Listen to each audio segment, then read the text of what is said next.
നമസ്കാരം, എല്ലാവർക്കും അനദർ റൗണ്ടിലേക്ക് സ്വാഗതം. ആദ്യം ഇതന്നെ ഒരു കാര്യം പറഞ്ഞുകൊള്ളട്ടെ. 23 വയസ്സിൽ കുറവാണ് നിങ്ങളുടെ പ്രായമെങ്കിൽ ഈ വീഡിയോ ഇപ്പം തന്നെ സ്കിപ്പ് ചെയ്ത് പോവുക. പിന്നെ ഞാൻ പറഞ്ഞില്ല എന്ന് പറയരുത്. പിന്നെ നിങ്ങൾ എൻ്റെ പുറകിൽ ഈ കാണുന്ന ഈ കുപ്പികളുണ്ടല്ലോ, യാതൊരു കാരണവശാലും നിങ്ങളാരും ഇത് അനുകരിക്കരുത്. നമ്മളീ പറയാൻ കാര്യങ്ങൾ ഓക്കെ. യാതൊരു രീതിയിലും ഇത് ഞാൻ പ്രൊമോട്ട് ചെയ്യുന്നില്ല. ഇതിനെ പറ്റിയിട്ടുള്ള ചില ഡീറ്റെയിൽസ് പറയാനാണ് ഞാനിവിടെ വന്നിരിക്കുന്നത്. സോ കേരളത്തിൽ ഭയങ്കരമായൊരു ഡിബേറ്റ് നടന്നുകൊണ്ടിരിക്കുകയാണ്. സോ മന്ദാകിനി എന്ന ബോട്ടിൽ ലോഞ്ച് ചെയ്ത സമയത്ത് എല്ലാവരും ഇത് ശരിയായില്ല, ആർക്കും അങ്ങനെ ഇഷ്ടപ്പെടുന്നില്ല എന്നുള്ള ഒരു അഭിപ്രായം പരക്കെ ഉണ്ട്.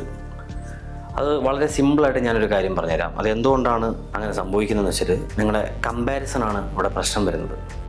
അതായത് തട്ടുകടയിലെ ഫുഡും ഒരു 5 സ്റ്റാർ ഹോട്ടലിലെ ഫുഡും തമ്മിൽ നിങ്ങൾ കമ്പയർ ചെയ്താൽ എങ്ങനെ ഇരിക്കുമോ അതാണ് ഇവിടെ സംഭവിച്ചിരിക്കുന്നത്. അപ്പം നിങ്ങൾ പറയും തട്ടുകടയിലെ ഫുഡിന് എന്താ കുഴപ്പം, നല്ല ടേസ്റ്റ് അല്ലേ, എല്ലാവർക്കും ഇഷ്ടപ്പെടുന്നതല്ലേ? അതെ, എനിക്കിഷ്ടമാണ്. പക്ഷേ നിങ്ങളൊരു കാര്യം മനസ്സിലാക്കണം, ഒരു തട്ടുകടയിലെ ഫുഡ് ഉണ്ടാക്കുന്നതിന് പ്രത്യേക നിയമപരമായ ലിമിറ്റ്സ് ഒന്നുമില്ല. പൈപ്പിലെ വെള്ളം ഉപയോഗിക്കും, കയ്യിൽ ഗ്ലൗസ് എടുത്തില്ല, വേർപ്പ് വീഴാം, തലമുടി വീഴാം, പിന്നെ അജിനോമോട്ടോ യൂസ് ചെയ്യാം, ആരും നോക്കലൊന്നുമില്ല.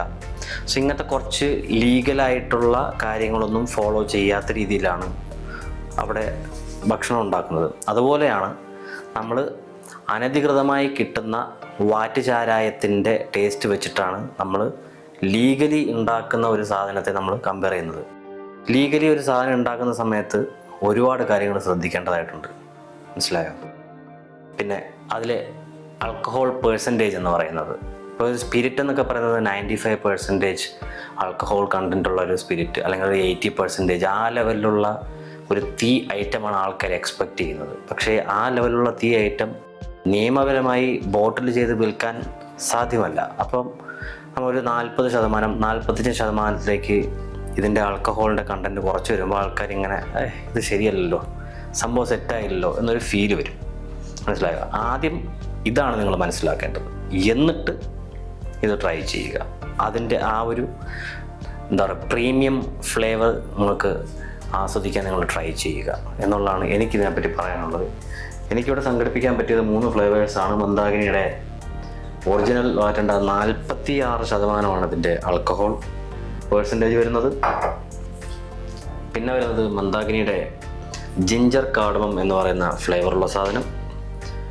ഓക്കെ, ഇതിന് 40% ആൽക്കഹോൾ പേഴ്സൻറ്റേജ് വരുന്നത്. പിന്നെ മന്ദാകിനിയുടെ പൈനാപ്പിൾ മാംഗോ വരുന്നുണ്ട്, ഇത് 40% തന്നെയാണ് ഇതിൻ്റെയും ആൽക്കഹോൾ കണ്ടൻറ്റ്.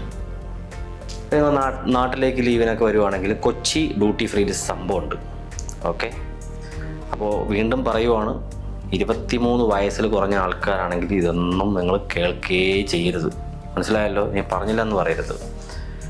അപ്പോൾ ഇതിനെ പറ്റിയിട്ട് കുറച്ച് വീഡിയോസ് നമ്മൾ ചെയ്തിട്ടുണ്ട്, ഇതിൻ്റെ കോക്ടെയിൽസിൻ്റെ ഒക്കെ വീഡിയോസ് നമ്മൾ ചെയ്തിട്ടുണ്ട്. അപ്പോൾ അതൊക്കെ ഒന്ന് കണ്ടോളൂ. നല്ല അടിപൊളി മിക്സിംഗ് ആണ്. പിന്നെ ചിലർ പറഞ്ഞത് ഡ്രൈ ആയിട്ട് തന്നെ കഴിക്കണമെങ്കിൽ അതിൻ്റെ ഒരു സെറ്റപ്പ്, അതൊക്കെ നിങ്ങളുടെ ഇഷ്ടം. കോക്ടെയിൽ കുടിക്കൂ എന്ന് പറഞ്ഞിട്ട് ആരും നിങ്ങളെ ഫോഴ്സ് ചെയ്യുന്നില്ല. കുടിക്കുന്ന രീതികളെല്ലാം അവരവരുടെ പേഴ്സണൽ ചോയ്സസ് ആണ്. ഓക്കെ, അപ്പോൾ സെറ്റല്ലേ? അപ്പോൾ അനദർ റൗണ്ടിൻ്റെ അടുത്ത വിശേഷങ്ങളുമായിട്ട് അടുത്ത വീഡിയോയിൽ കാണാം. Okay, cheers.